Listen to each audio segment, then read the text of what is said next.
il a semblé complètement évident que des enfants autistes devaient être mis au contact d'enfants non autistes. Parce qu'il n'y a pas de raison de s'occuper de chaque cas et de les laisser à part. Le mieux étant de travailler ensemble sur ce qui nous intéresse, nous, chez les Mojossi, à savoir la libération de la parole, la communication, l'expression. Que l'on sache écrire, que l'on sache parler, que l'on sache dessiner, danser ou pas. Peu importe, on trouve toujours un moyen de communiquer ensemble. Pas tomber sur les côtés. On va faire le côté. Oui. On va faire le côté. On va faire les côtés.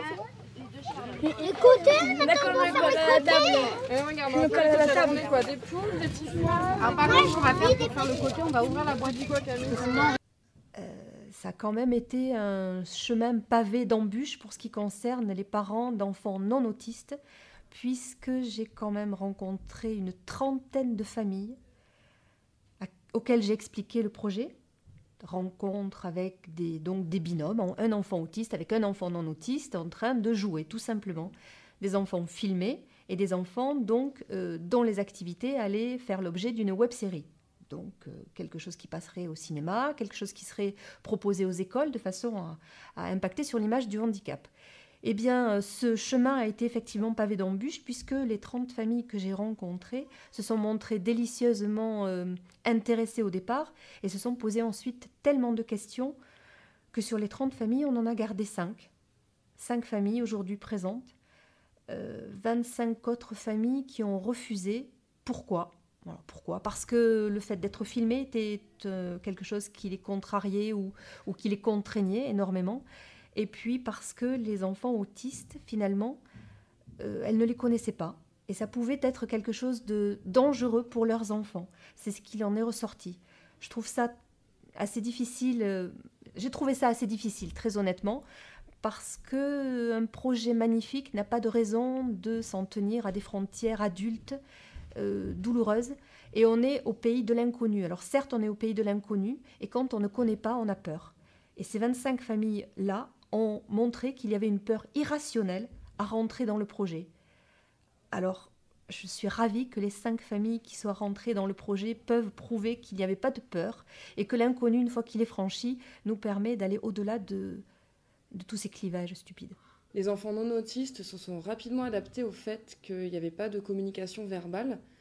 Et ils ont réussi à passer au-delà. Donc ça, en tant qu'adultes, on a été assez impressionnés parce que pour nous, ça pouvait être plus difficile. On n'a pas l'habitude, mais eux, ça leur a pas posé de problème. Donc j'ai vraiment eu le sentiment que c'était par eux qu'il fallait commencer cette ouverture sur le handicap. C'était par les enfants et c'est dommage que dans les écoles, il n'y ait pas plus d'enfants. On n'accepte pas plus d'enfants porteurs de handicap.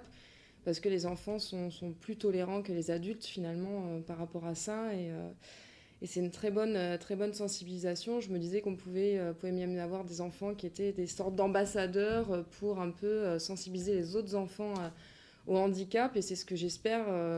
J'espère qu'on est en train de faire ça avec les enfants. Ce projet-là était sympathique et bien parce que on rencontre des enfants normaux, ça leur permet des échanges, mais dans un cadre restreint, sans bruit, bien cadré, et ça c'était hyper intéressant. Et c'est ça que moi je voulais souligner parce que nous on a connu les écoles où Evan a été en difficulté par rapport à ça. À l'intégration c'est bien, mais faut savoir bien doser et bien comprendre comment fonctionnent les enfants autistes et justement cet échange-là entre enfants normaux et ces gens-là, enfin nos enfants dans un bel espace en pleine nature et puis avec un comité restreint, c'est sympa.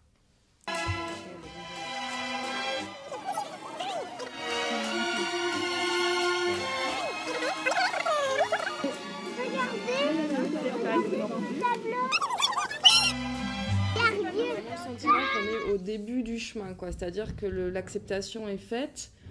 Ils ont accepté de faire des activités ensemble. Il y a eu de la coopération, de la collaboration entre les enfants. Donc là, on est vraiment au début. Et si ça s'arrête là, c'est vraiment dommage parce que les enfants se sont liés.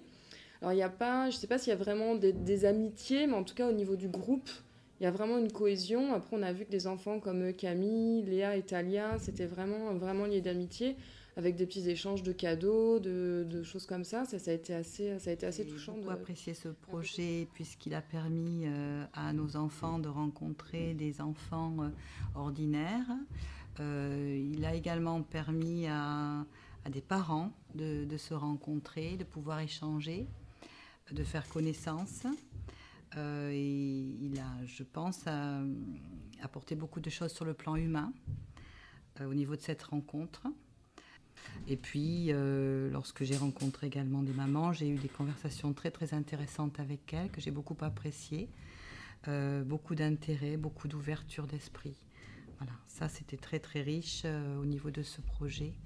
Et je pense que si on peut continuer à le mener, maintenant que nous avons franchi la première étape de la rencontre, si on peut continuer à mener ce projet dans le temps, ça peut être très très intéressant.